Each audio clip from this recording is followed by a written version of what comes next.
Bien, muchas gracias, señor presidente. Roy, un saludo a los colegas, al señor ministro. Desde que comenzamos este periodo legislativo siempre expresé que la única manera de que pudiéramos estudiar una reforma tributaria de manera aislada al presupuesto era que realmente fuera una reforma estructural.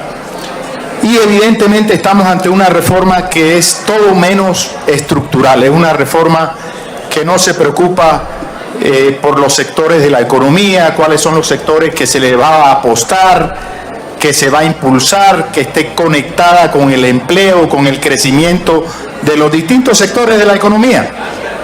Es una reforma tributaria de carácter eminentemente fiscal. Pero también hay que decir que el 60% de esta reforma cae sobre el sector extractivo, es decir, básicamente sobre la empresa más importante de este país, que es Ecopetrol. Y habría que ponerse en los zapatos del gobierno para entender, a ver, si le metemos impuestos a nuestra propia empresa, que va a terminar afectando las utilidades que nos entrega Ecopetrol a nosotros. Este año Ecopetrol nos va a entregar 17.000 millones de dólares en utilidades. Y obviamente al afectar las utilidades por la carga tributaria, la valorización de Ecopetrol en este momento está cayendo en el mercado. Pero regresemos al presupuesto general, que el presupuesto es lo que nos debe orientar para dónde va este país, para dónde va este gobierno. Y si vemos cuáles son las prioridades de este gobierno no las encontramos en el presupuesto general de la Nación 2023. Vemos, por ejemplo, una partida de inclusión social de 16 billones de pesos y una partida que es totalmente inseria, que es 8 billones previo concepto del Ministerio de Hacienda. 8 billones de pesos en cabeza del ministro de Hacienda, sin nombre y sin apellido. Es decir, semejante esfuerzo que se está haciendo para no saber en qué se van a invertir los recursos. Es decir, ¿cómo vamos a mejorar la calidad de vida de los colombianos si no le construimos acueductos, alcantarillados, saneamiento básico, internet, vías? Si vemos cuánto se le apropió al Ministerio de Agua Potable, menos de 1 billón de pesos. Es decir, eso no es una prioridad para este gobierno. Entonces, vuelvo e insisto en que estamos desconectados del empleo, estamos desconectados del crecimiento económico y de los sectores de la economía. Por esta razón, el partido Cambio Radical no votará esta reforma tributaria. Muchas gracias. Tiene la palabra el senador Wilson Arias y se prepara el senador Didier Lobo del Cambio Radical. Presidente, he dicho varias veces durante estos días que hasta para mentir se requiere una cierta inteligencia. Lo he repetido en relación con varios debates concretos con mis compañeros y no quiero con ello faltar el respeto, pero paso a demostrar. Primero, esta es una reforma progresiva contra lo que se ha dicho por la oposición. Yo, que he reclamado que se profundice la progresividad con una norma que beneficia a las MIPYMES, con otra que saque los beneficios tributarios de los holding, con otra que elimine las zonas económicas especiales de pseudodenominadas sociales. Yo, que he hecho esa crítica, sostengo que es progresiva por varias importantísimas razones. Primero, porque tributa más con los poderosos para redistribuirle a los necesitados, a los débiles, a los menesterosos. Primero, esto es absolutamente comprobado. Segundo, porque se funda principalmente en impuestos directos, que lo son así porque se destinan preferentemente a sujetos, personas naturales o jurídicas. No así impuestos indirectos al consumo, tipo IVA, que produjeron un rotundo levantamiento del pueblo colombiano que indudablemente comprende el sentido de esta reforma.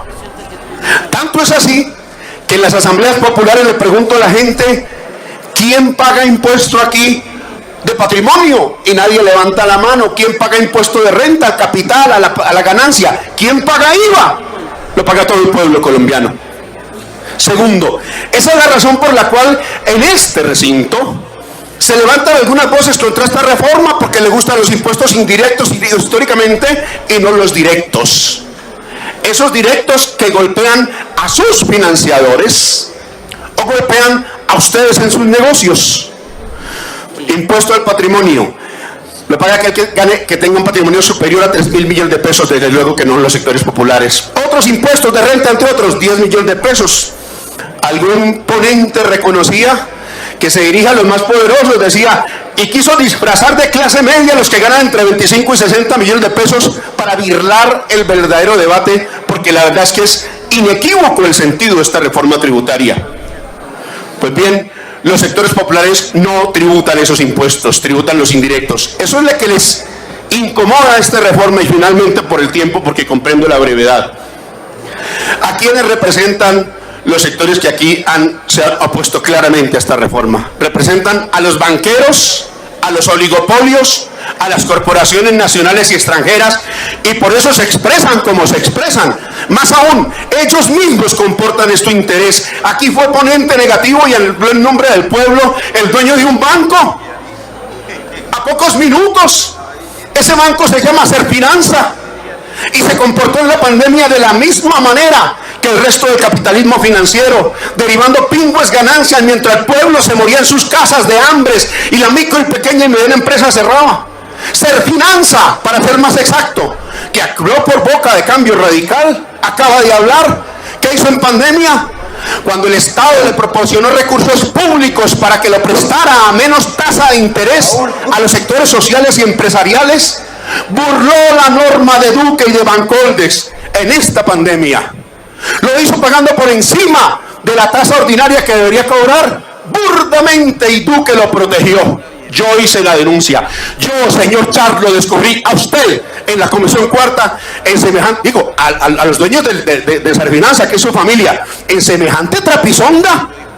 Y aquí no pasó rotunda, absolutamente nada. Más aún, también denunció. Un minuto más, con mucho gusto, senador Wilson Arias.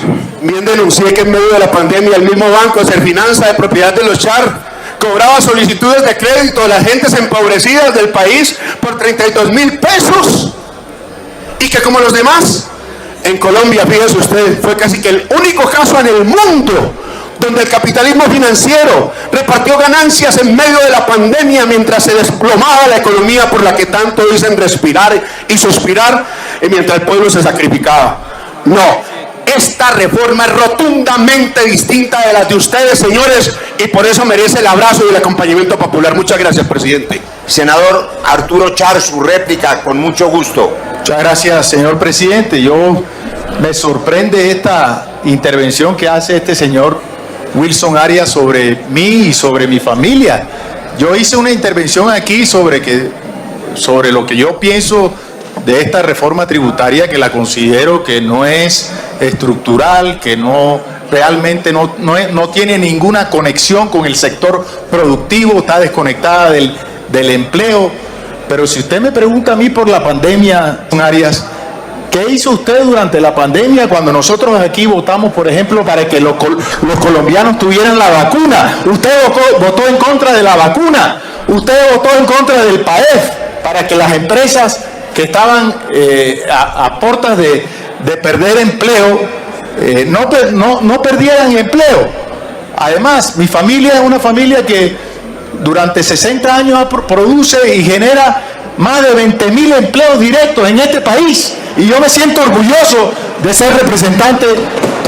Además, yo estoy aquí en representación, permíteme, yo estoy aquí en representación de 105.000 colombianos que votaron por mí, y yo los represento a ellos y principalmente en el departamento del Atlántico, que es donde yo hago la política. Entonces yo le pido a usted que me respete y que respete al nombre de mi familia, y si Serfinanza si usted tiene alguna duda sobre los negocios de mi familia, vaya y ponga las denuncias que tenga que poner, todas las denuncias que quiera, ponga las denuncias que quiera. Muchas gracias, señor Mucho presidente. gusto, senador Arturo Char.